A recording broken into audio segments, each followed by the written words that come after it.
Welcome to Growing Your Firm, brought to you by Jetpack Workflow. We're here to help firms unlock the secrets to help you reach your goals faster. And now, here's your host, founder and CEO of Jetpack Workflow, David Cristello. Hey everybody, David Cristello here, founder and CEO of Jetpack Workflow and host of Growing Your Firm podcast. Today we have a returning guest, member of our community at Jetpack Workflow, and he's the CEO and founder of Vazquez and Associates. It's Louie Vazquez III.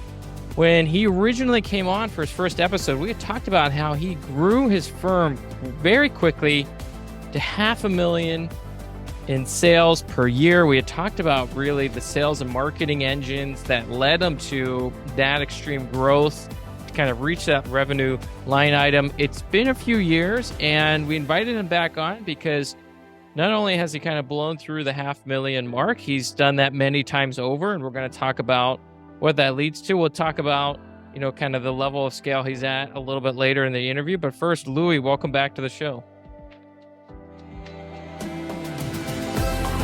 David, thanks for having us over here. We appreciate it. Been with you for a little while now. Yeah, fantastic. Well, for folks that maybe didn't listen to the first one, or maybe it's been a while since they listened to the first one, can you remind us, tell us a little bit about your firm, the services you offer, the clients you offer, and then any sense of kind of headcount? Yeah, I started my company 2016, January of 2016 is when we started. This is year 8 for us. And pretty much headcount right now, we're just shy of 10 overall staff members. Just 10 people on staff. We have 2 offices in Southern California. I'm in the process of building up a client list over here in Manhattan, New York. And in terms of services we provide, we're pretty heavy. I would say we're pretty heavy with the tax planning aspects of things. We're really heavy with the tax planning. And then, outside of just compliance work, accounting, taxation, also helping out with cash flow management, profitability management. So kind of consulting on top of the tax planning and the tax filings. Got it. And so, do you feel comfortable sharing where are you at, or where do you expect to be at the end of this year from a revenue perspective? Yeah, with the way this year is going, we're on pace. I'll be really happy if we do anything above 3 million. We'll probably do anywhere between high 2s to low 3 million. But right now, we're on pace to do 3 million. I mean, that is just fantastic. I mean, really, really great growth. So much to unpack. Let's talk about the journey of how you got there. Now, when we talked again, I think we had talked about early kind of marketing and sales tactics to kind of get to a really impressive revenue number pretty quickly. Help me understand, what's shifted, what has remained the same over the last couple of years for your growth, and then what has changed? Yeah, I think, as business owners, we evolve. Your mind should always be evolving. I think that's like very, very crucial. So, starting out a firm, just being in the firm environments that the majority of us are in, I kind of just sit there as a numbers game. Okay, each client's paying me $2,000, $3,000 a year, $4,000 to your business return, personal return, maybe a phone call here and there. So, I kind of looked at it like, okay, I need to get, as many clients as possible paying me $3,000 a year, essentially.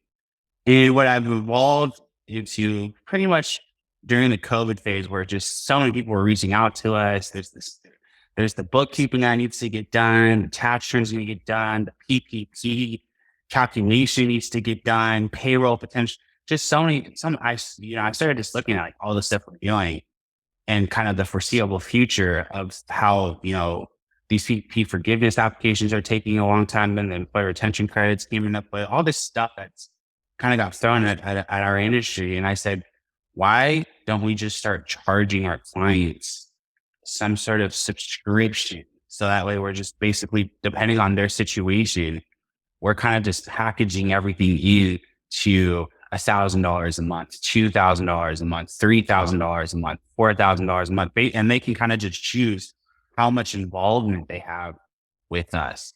So, we've really, what's happened is I'm no longer looking at kind of growth through the number of people that are paying me just $3,000, $4,000 a year just to do compliance work. Really looking at finding the clients that have enough going on, that paying us as a firm $3,000 a month, $36,000 a year is really essentially doable for them. And then for us, making sure that We can really just deliver on the services and just basically be there rather than paying for this service, that service, this service, that service, just bundle it all in. I would really encourage our industry to really shift to that model because, a lot of, especially like the newer entrepreneurs, they don't really care how much we cost. And then even as business owners, I'm sure you can attest to this, David, I don't really care how much stuff costs. I really just want to exchange the money to basically solve the problem. So we should really be charging for just being an ongoing piece. Because I feel like business owners, they don't, who else do they come to as they do? As accountants, outside of maybe a business coach or a psychologist, Yeah, absolutely. Well, I'm curious when you made that shift, you had, some number, I don't know, hundreds of folks that you were doing returns for. Was the initial uptick, did you have a lot of those clients move into subscription, or did you almost have to go out and find new clients to start selling the bundle to? I would say there was probably a decent amount of attrition. I would say probably lost about 50-60% of my client list once I moved to the new model. But sure, I lost 50% of my client list, but the 50% of the client list that agreed to the new subscription model, really, I was essentially making the same amount of money doing a fraction of the work now. And then now it's really easy to go out and try to acquire and bring on new clients. It's really easy to do that when half of your list is no longer with you anymore. Yes. You know what? It's interesting. We've seen, a few firms kind of make this transition. Either they move to a more premium service offering like tax planning or consulting or cash flow advisory, and or increase prices and or move to a subscription. And there is something in that number range that is pretty consistent. I would say, folks seemingly can expect 40% to kind of churn out up to 60-70%. But when you have your average client, paying you, it sounds like at least if you went from 3K a year to 12K a year, you 4X the average contract value of a client, but you drop 50% of your client list. Well, you just found yourself an exceptionally profitable firm. Yeah, I would agree. Yeah, we're right now gross profit margin. We're just looking at our gross profit margin right now is 70%. 70%. Yeah. And the folks that stayed, what were the commonalities of that client base? Were they typically just larger businesses? Was there a certain industry that was more inclined to take this? Like how did that all shake out for you? Yeah, I don't know I'm sure a lot of us struggle with this. I really want to raise my fees. I really want to restructure the pricing. I would like to do a subscription model, charge an annual flat, monthly, quarterly flat fee. You don't do it because you don't want to go through the process of the no. You don't want to go through the process of the sale. You don't want to go through the process of someone leaving you. But I would really look at, what we do in our daily lives. For me, I'm a big boy. I like to go out to dinner. It's like my favorite thing to do. I'd love to go out to dinner. So, a steakhouse, let's say a good steakhouse. If the steakhouse went from $200 for me and I like to go out to $300, is that really going to deter me from going there anymore? Just an extra $100 because they decided to raise their fees because they're trying to have better quality, service, better quality experience. It's like, who cares? And, that's essentially what's going to happen and what we went through is like, some people are just like, yeah, I don't really care how much you charge, like just continue to deliver the service. Like it's incredibly valuable for us. And then there are the people who leave, hey, can I do a deal? Can we do, no, and really they leave. And I don't think I've talked, probably about 10% ended up going to someone else and then coming back. Probably about 10 or 15% probably did come back to the new model after they experienced someone else. But really those clients that leave you over the price and you have a relationship for them and you know them and, you provide a good value, just let them go and they're going to find someone else that's basically making nickel and dime. Yes. Yeah. Makes sense. And for the packages you rolled out, did I catch it correctly? It starts at 1K a month. It can go up to 3K a month. Is that roughly the parameters of the services or the packages you offer? Yeah, that's essentially the lowest tier. It's like right now, if you just want us to do your, just basic compliance, file, business return, personal return, and kind of just a year-end review, that package is $700 a month, essentially. So $8,400 a year. So now I have it packaged basically that what I was doing for $3,000, now they're paying me $8,400 just by packaging it and them seeing, essentially what's going on. And then, so the lowest tier is about $800 a month. And then the highest, it's just shy of three. I think it's $2,995. Yeah. What's included in the highest tier? The highest tier is pretty much, it's including the month to month, quarter to quarter bookkeeping, financial statement prep, reviewing it with them, getting them to really understand, how to read the financial statement, identifying issues that I'm seeing in terms of the balance sheet, pretty much ongoing tax planning through the year, making sure that entity structures are correct, figuring out what they're trying to do in terms of reinvesting profits back into the business, and then all the fun stuff with entity structuring. And then, once the year concludes, putting it all together and sending it off. So pretty much, what do we call that nowadays? The full service. Now, as you've been running with this in the market for a couple of years, you have kind of a good, better, best model. Clearly your customer persona from the days of charging a couple thousand a year for individual returns has changed.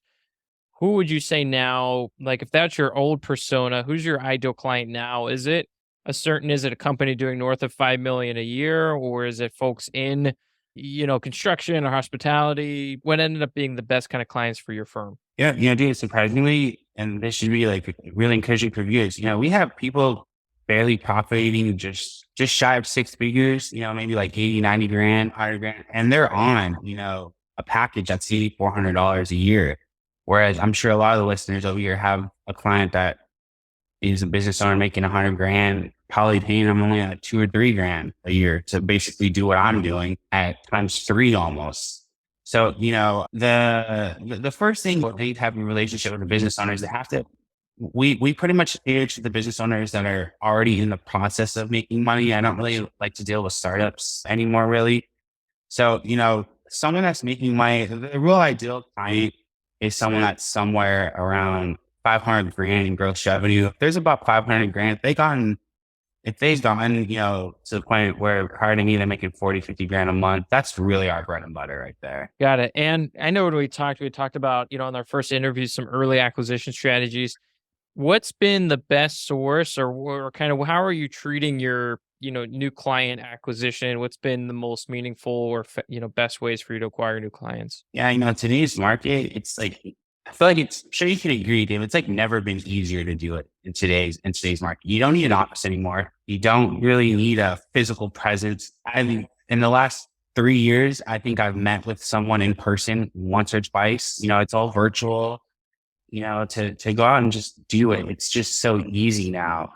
And then really what I would do if I'm starting or getting going is there's a quote that I love. In the beginning stages, if you over deliver in terms of what you charge, eventually you'll be able to overcharge. So you'll be able to overcharge on that same delivery. So, the referrals are the lifeblood of our industry. So I was just making sure we're doing a good job to generate referrals. When I was first starting, I would visit local real estate offices and local commerce clubs. I'd always be active in that. Just once I find out that, tax, the questions just start coming. But today, in today's age, kind of where we are, really, I'm just using, social media, Yelp, our website. We're looking into Google ads right now. I'm not really doing too much in terms of active work. It's pretty much more just passive. I'm just acquiring based off of what Yelp produces for us, what our website produces for us. So probably not as cool and creative as I used to be, but now I'm just looking at purely acquisition. Got it. Well, to switch gears a little bit, I know we're going to be butting up against time here soon, but sure. So you have 10 staff. What's the breakdown of those 10? Do you have managers or are they all individual contributors? How are you thinking about the makeup of these 10? Yeah, that's a great question. So right now, in terms of administration, I have an actual manager and then there's 2 people below her. So I have 3 people just handling administration and I actually have a manager there. Then in terms of the actual accounting tax staff, right now I'm pretty active in managing it just because I'm basically in between a manager CPA, but I have a senior accountant I have a senior accountant that's been with us for a little while. And then below the senior accountant, there's about 4 or so accountants, junior accountants, staff accountants, freelance accountants that are there to kind of help us. Now that, now that cash flow is a little bit better compared to like the first 3 or 4 years, I kind of tend just to kind of pay a little bit more to find that person that's experienced and knows what they're doing. Because sure, I'm paying them a little bit more than, maybe a competitor is or than the market is, but those people tend to be pretty motivated. So the oversight on them isn't as high compared to, a market accountant, if you will. Got it. Well, final question I have for you is what's next? Where are you going next? What's next for your firm? Yeah, that's a great question, David. Right now, so I've been in New York for a year building up the plan list. New York's starting to do pretty solid. New York's hitting just shy of 10 grand a month, if not 10 grand a month within a year of being out here. So I'm pretty happy with where New York's at. We're actually going to be relocating. We're actually going to be moving down to Austin. I'm actually leaving today. We're going to be moving down to Austin and setting up shop over there and trying to get active in a presence there before the end of the year. And then if Austin goes well, I'll probably go up north just a little bit more to Chicago just to have like a good West Coast presence, a good middle of the country presence. And then I have my East Coast presence in New York. And then the back and forth flights from New York to LA, once, twice a month. I can stop in Dallas or I can stop in Chicago for a day or two. Traveling with a 4-year-old, I have a 4-year-old, David. Traveling with a 4-year-old across country multiple times a month, East Coast, West Coast, 6 hours on a plane doesn't sit very well. No, goodness gracious. Yeah. Well, exciting things ahead, Louie. I appreciate the time. It sounds like you have a real plan to kind of grow different offices across the country. It seems like it was a pivotal decision to move from 3 to 4K a year tax return kind of clients to doing a subscription service, starting at $700 a month, scales up to about $3,000 per month if you kind of want soup to nuts services. You had some attrition on your clients, so call it 50-60%, but you had actually a higher percentage increase on the average order size. So you kind of came out net ahead, and then you had a significantly more profitable firm, fewer clients, which we've kind of seen that a few times before. People just really elevate when they kind of take that course. Louie, if somebody wants to reach out and say thank you for coming on, or maybe follow up with a couple questions, what's the best way for them to connect with you? Yeah, I shot you guys an email address. You can put on there. You can email me. I'll respond. Louie at VazquezandFamilyInc.com. And then Instagram. My Instagram is not as active as it used to be. We're in the process of reshooting a lot of the content. But the Instagram is at the word and the letter A. So V and A Inc. At V and A Inc. on Instagram. You can hit me up there and follow us there. We're about to be very active on Instagram. And shoot me an email. And then, Dude, when did you start Jetpack? Oh boy, great question. So I'd say the first code was laid down in 2014. And that was 2014, 2015 was kind of like the side hustle years for me, trying to get this off the ground because I had to self-fund the development during that time largely. And then I went full time in 2016. Okay, yeah. David, I've been at you since 2017. So that was essentially your second year in full-time in business. So, it's pretty amazing, David, I will say, getting people who come to our firm from an existing firm in terms of the labor, that they're just how much we just live, breathe, and just how much they realize how pivotal the workflow management software, especially with the Jetpack accounting base. Dude, I can just say that the product that you're delivering, everyone that listens to you and follows you, it's an incredible product, dude. The problems that you solve, it's about time you raise your damn prices. I'm taking a cue from you. Yeah. Yes. Yeah, absolutely. We were neglectful in sitting on price increases for years, actually years. I mean, years and years and years, everybody had done that. But Louie, I appreciate the kind words. I mean, we try to show up every day to support firm owners like yourself and firm owners across the industry, make sure the client work's not falling through the cracks. So I appreciate the kind words and always appreciate your time. It's been a real treat having you on. If folks love this episode, please leave a review. It helps us get the word out. And if you really love this interview and Louie said something that really sparked a new idea, share it with a fellow firm owner that needed to hear today's content. Louie, as always, I appreciate the time. I appreciate the kind words. And thanks again for coming back on. It'll be touched. Thank you for joining Growing Your Firm, the podcast series for global, small, and medium-sized businesses ready to scale and increase profits. You can check out more podcasts by following the links in the show notes, and don't forget to subscribe, rate, and review wherever you're listening. At Jetpack Workflow, we're all about maximizing returns for accounting firms and CPAs. Check out more podcasts on growing your firm and subscribe wherever you listen to podcasts.